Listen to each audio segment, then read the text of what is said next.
sorry, Dad. You know what I'm trying to do? I'm trying to get us all around the same table. Yeah, but you've seen pictures. I've seen pictures. I haven't seen the house.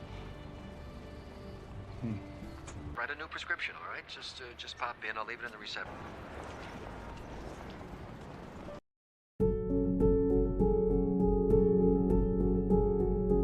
Kadang jarak dalam keluarga bukan tercipta karena kebencian, tapi karena keterlambatan saling mendengarkan. Seorang ayah rindu dan anak-anak yang menyimpan luka masing-masing. Semua akan saling bertabrakan dalam satu perjalanan yang tak pernah mereka bayangkan sebelumnya. Hey kaum mageran, back with Dendi Mari. Di video kali ini kita akan menyelami kisah seorang ayah yang hanya ingin menjadi orang tua terbaik hingga akhir hidupnya. Namun perjalanan yang ia tempuh justru membawanya pada kenyataan yang tak pernah ia bayangkan.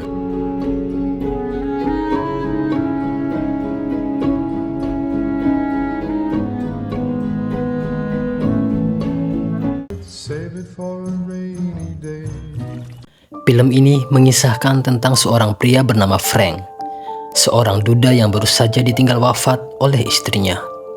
Kini ia menjalani hari-harinya seorang diri. Sebenarnya, Frank memiliki 4 orang anak, namun semuanya telah menjalani kehidupan masing-masing. Untuk mengusir sepi, Frank mengisi waktunya dengan berbagai aktivitas sederhana. Suatu hari, ia pergi ke supermarket untuk berbelanja dalam jumlah besar, karena ia berharap anak-anaknya akan datang berkunjung. Ia membeli daging steak, anggur, bahkan sebuah panggangan baru.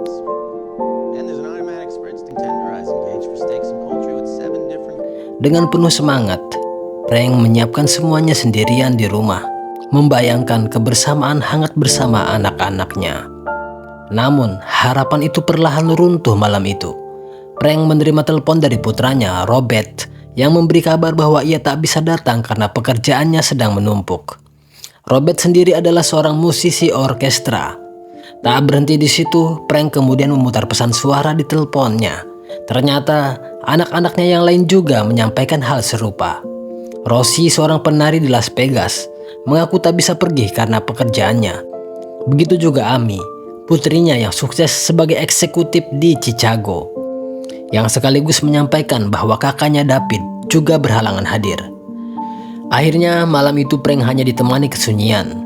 Ia tetap memanggang daging steak di atas panggangan mahal yang baru dibelinya, seorang diri. Sejak pemakaman sang istri, keempat anaknya memang belum pernah lagi pulang ke rumah, meninggalkan Frank dalam kesepian yang semakin terasa. Merasa rindu yang tak tertahankan, Frank pun mengambil keputusan nekat untuk mendatangi anak-anaknya satu persatu. Padahal, dokter sebelumnya telah melarangnya melakukan perjalanan jauh karena kondisi paru-parunya yang semakin lemah. Ia diminta untuk lebih banyak beristirahat di rumah dan cukup berkebun saja. Namun Frank tak menggubris peringatan itu. Ia menyiapkan surat untuk anak-anaknya, lalu mengemas pakaian serta obat-obatan sebagai antisipasi jika kondisinya memburuk dan ia harus segera pulang. Tak seorang pun dari anak-anaknya yang mengetahui kepergiannya.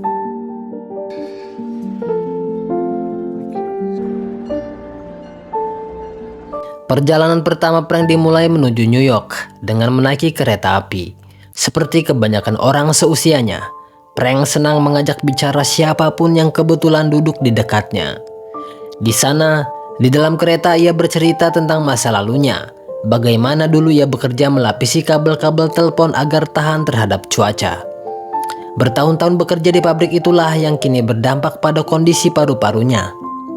Dengan penuh kebanggaan, Frank juga memperlihatkan foto keempat anaknya kepada penumpang tersebut.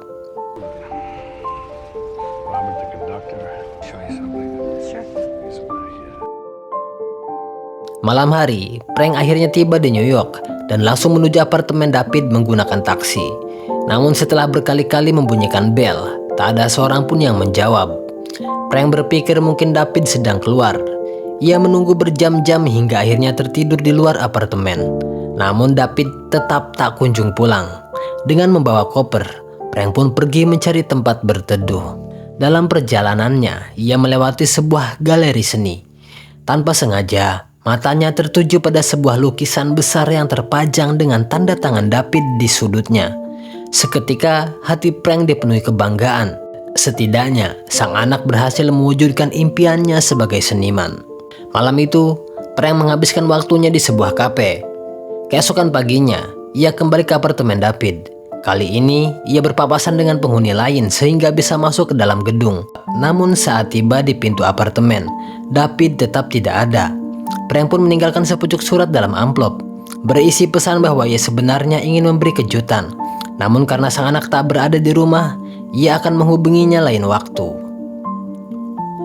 Dari New York, Frank melanjutkan perjalanannya selama beberapa hari menuju Chicago untuk menemui putrinya, Amy, yang bekerja sebagai seorang eksekutif sukses. Setibanya di sana, Frank disambut oleh cucunya yang bernama Jack, yang memberitahu bahwa ibunya sedang berada di belakang. Saat Frank memanggil nama Amy, terbayang rindu yang selama ini ia pendam. Amy pun terkejut sekaligus senang melihat ayahnya tiba-tiba datang. Ia juga kaget mengetahui bahwa saudara-saudaranya tidak hadir di reuni keluarga sebelumnya. Ini adalah kali pertama Frank menginjakkan kakinya di rumah Amy. Amy lalu meminta Jack mengajak kakeknya bermain golf di luar. Kesempatan itu dimanfaatkan Frank untuk lebih dekat dengan cucunya. Oh, believe that when I see it. Come on, let's go. Oh, shit. Sore harinya, Jeff suami Amy akhirnya pulang. Malam itu mereka makan bersama, menyantap masakan Cina yang dibeli Amy. Di meja makan, sikap Jack terlihat berbeda, terutama saat Jeff meminta sambal. Suasana sempat terasa canggung hingga Amy meminta maaf kepada Frank. Amy kemudian bertanya tentang rencana ayahnya itu selama di Chicago. Frank pun berkata jika ia berniat untuk menginap 1 atau 2 hari saja sebelum melanjutkan perjalanan ke tempat Robert untuk memberi kejutan yang sama. Namun Amy tampak keberatan dengan berbagai alasan, seolah tak ingin ayahnya tinggal lebih lama. Amy pun mengatakan akan menghubungi Robert untuk memastikan keberadaannya. Namun Frank menolak karena ia ingin tetap merahasiakan kedatangannya. Namun diam-diam Amy tetap memberitahu Robert. Keesokan paginya Amy mengantar Frank ke stasiun kereta. Sebelumnya mereka sempat berfoto bersama. Frank merasa heran karena Jeff masih mengenakan pakaian yang sama seperti malam sebelumnya. Together, everybody together. Where's the give me beautiful. Di sepanjang perjalanan, mereka mengobrol tentang kehidupan masing-masing. Frank juga menanyakan kejadian di meja makan tentang Jack dan Jeff. Namun Amy menyebut pertengkaran kecil itu hal yang biasa dalam keluarga. Sebelum tiba di stasiun, Amy mengajak singgah sebentar ke kantor tempatnya bekerja. Frank kembali merasa bangga melihat putrinya bekerja di gedung perkantoran besar. Setelah itu, mereka menuju stasiun kereta. Sambil menunggu keberangkatan, ayah dan anak itu menikmati kopi bersama. Di momen perpisahan, Frank menyerahkan surat yang telah ia tulis untuk Amy, lalu bertanya apakah putrinya bahagia dengan kehidupannya sekarang. Amy pun menjawab bahwa ia bahagia. Tak lama kemudian, mereka pun berpisah. Frank kembali melanjutkan perjalanannya, kali ini menuju tempat Robert yang berada di sisi lain Amerika. Setelah menempuh perjalanan berhari-hari, ia akhirnya tiba di Denver. Di depan sebuah poster pertunjukan orkestra, Frank sempat berhenti dan mengambil foto. Ia yakin Robert pasti tampil di sana, sebab selama ini anaknya mengaku sebagai seorang konduktor. Dengan penuh rasa bangga, Frank pun mendatangi tempat latihan orkestra tersebut. Dari kejauhan, ia melihat Robert bersama timnya.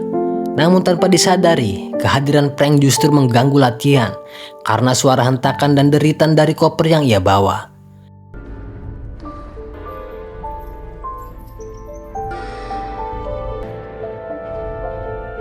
Kenyataannya, Robert bukanlah konduktor seperti yang Frank bayangkan.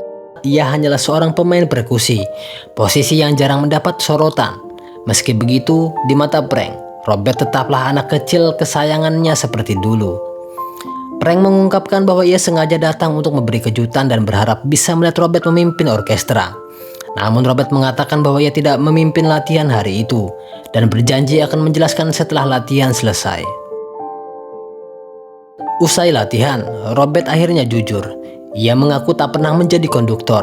Baginya bermain perkusi sudah lebih dari cukup. Tanpa tekanan, bisa berkeliling kota dan tetap mendapat penghasilan yang layak. Frank merasa sayang karena menurutnya Robert memiliki bakat besar yang terbuang percuma.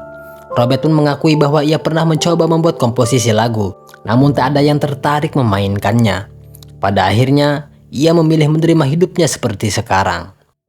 Frank ingin menghabiskan waktu 1 atau 2 hari bersama Robert. Namun Robert yang sebelumnya sudah mendapat pemberitahuan dari Amy telah menyiapkan alasan bahwa ia harus berangkat ke Eropa sore itu juga. Frank tahu anaknya sedang berbohong, tapi ia tetap menghormati keputusan Robert yang seolah tak menginginkannya tinggal lebih lama. It's a big trip. We gotta pack up this afternoon. Dad, I fly to Europe this evening. Sebelum berpisah, Frank bertanya apakah Robert bahagia dengan hidupnya. Robert menjawab bahwa ia bahagia. Pekerjaannya cukup untuk menghidupi dirinya. Ia pun meminta maaf karena tak bisa menghabiskan waktu lebih lama bersama sang ayah. Tanpa sepengetahuan Robert, Frank meninggalkan sepucuk surat di atas alat perkusi miliknya. Robert kemudian menyusul Frank ke stasiun dan memberitahu adiknya, Rosie, bahwa ayah mereka telah membeli tiket bus kelas Pegas untuk keesokan harinya. Kepada Rosie, Robert mengaku sebenarnya ia masih punya waktu 2 hari untuk ayahnya. Hanya saja, ia tak tahu harus membicarakan apa terlebih tentang David. Dalam perjalanan menuju Las Vegas, Frank kembali mencoba menelpon David, namun tetap tak mendapat kabar. Baru diketahui, David ternyata sedang terlibat masalah di sebuah stasiun pada malam itu. Karena perbedaan waktu 1 jam dari Denver, tanpa disadari, Frank justru tertinggal bis. Ia lalu menumpang sebuah truk yang dikemudikan seorang wanita bernama Colleen. Colleen heran melihat Frank yang menempuh perjalanan sejauh itu hanya untuk menemui anak-anaknya. Colleen mengantar Frank ke stasiun agar ia bisa melanjutkan perjalanan ke Las Vegas dengan kereta malam itu. Di stasiun, Frank bertemu seorang gelandangan. Ia memberinya uang untuk membeli makanan. Namun orang itu kembali melihat banyaknya uang di dompet Frank dan berniat merampoknya. Frank sempat melawan tetapi obat-obatannya terjatuh dan diinjak hingga hancur. Lalu perampok itu kabur. Dalam kondisi terpaksa, Frank tetap meminum obat yang sudah hancur tersebut.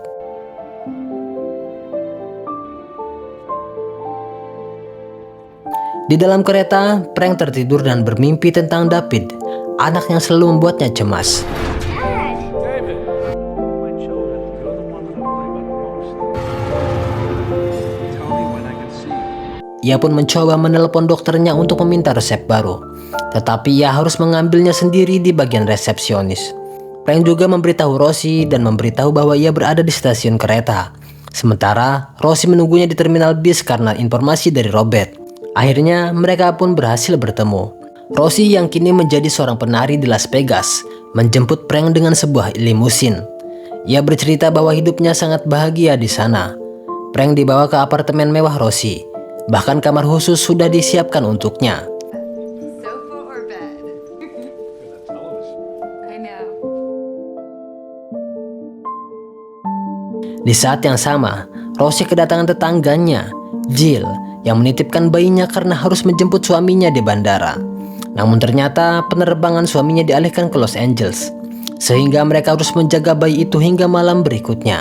Di tengah kesibukannya merawat bayi, Frank sibuk mengumpulkan sisa-sisa obat yang masih bisa ia temukan dari jaketnya. Karena Rosie sibuk, ia tak sempat mengangkat telepon, hingga akhirnya mesin penjawab merekam pesan suara. Malam itu, Frank melihat foto Rosie kecil bersama ibunya. Ia pun tersadar bahwa wajah Rosie kecil sangat mirip dengan bayi yang kini mereka rawat. Frank mengatakan bahwa keesokan hari ia sepertinya harus segera pulang. Malam itu, hanya bersama Rosie anak bungsunya, Frank menikmati kebersamaan mereka. Ia berharap Rosie sering menelponnya dan berbagi cerita, seperti yang dulu selalu dilakukan anak-anak kepada ibu mereka. Rosie mengatakan bahwa bersama ibunya mereka lebih mudah bercerita. Berbeda dengan Frank yang selalu dipenuhi kekhawatiran. Menurut Rosie, satu-satunya anak yang bisa banyak berbagi dengan Frank hanyalah David. Frank pun menceritakan pengalamannya di New York tentang lukisan karya David yang ia lihat di galeri. Frank merasa bangga pada David dan juga pada Rosie karena keduanya berhasil meraih pekerjaan impian yang mereka cita-citakan sejak kecil. Rosie pun gantian bertanya pada ayahnya tentang apa yang sebenarnya ia ingin capai sekarang. Dengan sederhana, Frank menjawab bahwa ia hanya ingin menjadi ayah yang baik sampai akhir hidupnya. Want to do Keesokan paginya, Rosie mengantar Frank ke bandara. Sebelum berpisah, Frank kembali menyampaikan harapannya agar mereka semua bisa berkumpul lagi saat Natal nanti. Seperti biasa, Frank menyerahkan surat yang sudah ia siapkan untuk Rosie. Mereka pun berpisah, dan perjalanan panjang Frank akhirnya berakhir di sana. I will. Bye, Dad. Namun semua kejanggalannya ditunjukkan anak-anaknya selama ini ternyata bukan tanpa alasan. Mereka menyimpan sesuatu yang besar, dan tak satu pun dari mereka tahu bagaimana cara menyampaikannya kepada sang ayah. Di dalam pesawat, kondisi Frank mulai memburuk. Cuaca buruk memaksa pesawat berputar lebih lama, menyebabkan keterlambatan. Frank merasa tidak nyaman lalu pergi ke toilet. Di sana, tubuhnya mulai mengeluarkan keringat dingin. Napasnya tersengal, dadanya terasa nyeri. Hingga akhirnya ia jatuh pingsan setelah pesawat mengalami turbulensi hebat.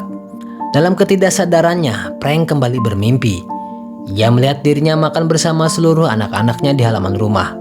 Namun mereka semua berwujud anak-anak kecil. Dalam mimpi itu, Frank mempertanyakan satu persatu kebohongan mereka. Ia tahu kini bahwa Amy sebenarnya telah berpisah dengan Jeb.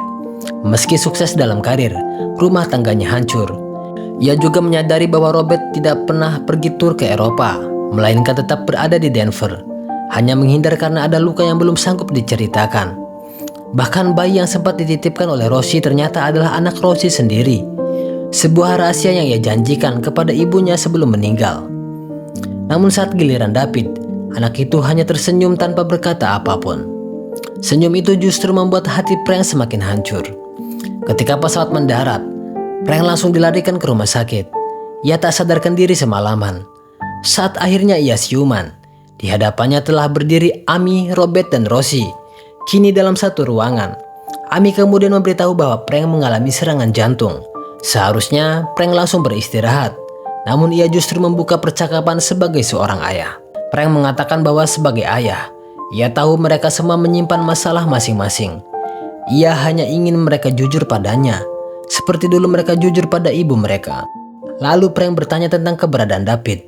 Ketiganya terdiam, hingga akhirnya Amy dengan berat hati mengatakan bahwa David telah meninggal dunia di Meksiko akibat overdosis saat panik ketika tertangkap polisi karena narkoba.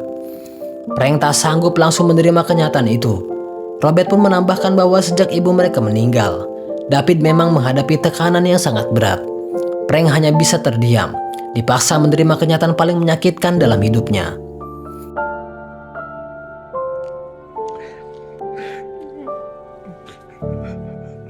Malam harinya, saat sedang beristirahat, Frank kembali melamun seperti berada di rumahnya sendiri. I'll see you, Dad.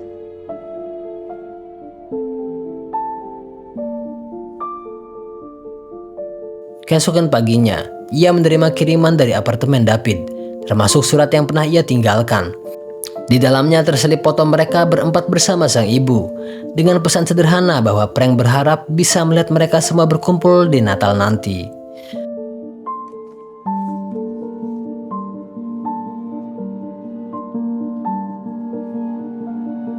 Suatu hari, Frank datang berziarah ke makam istrinya. Di sana, ia berkata bahwa mulai sekarang, ia akan berhenti terlalu mencemaskan kehidupan anak-anaknya.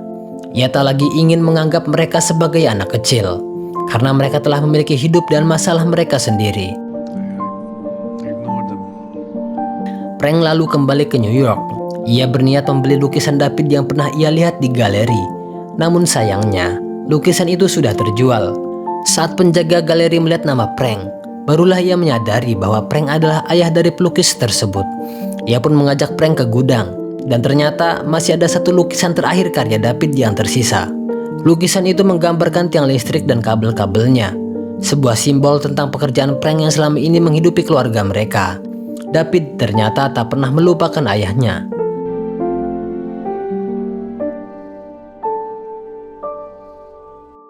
Saat libur Natal tiba, Frank kembali berbelanja banyak bahan makanan. Kali ini, semua anak-anaknya berjanji akan datang, dan Frank memilih untuk mempercayai mereka. Amy, Robert, Rosie, serta pengasuh anak Rosie benar-benar hadir. Untuk pertama kalinya setelah sekian lama, mereka kembali berkumpul dalam hangatnya keluarga. merayakan Natal dengan tawa dan kebersamaan.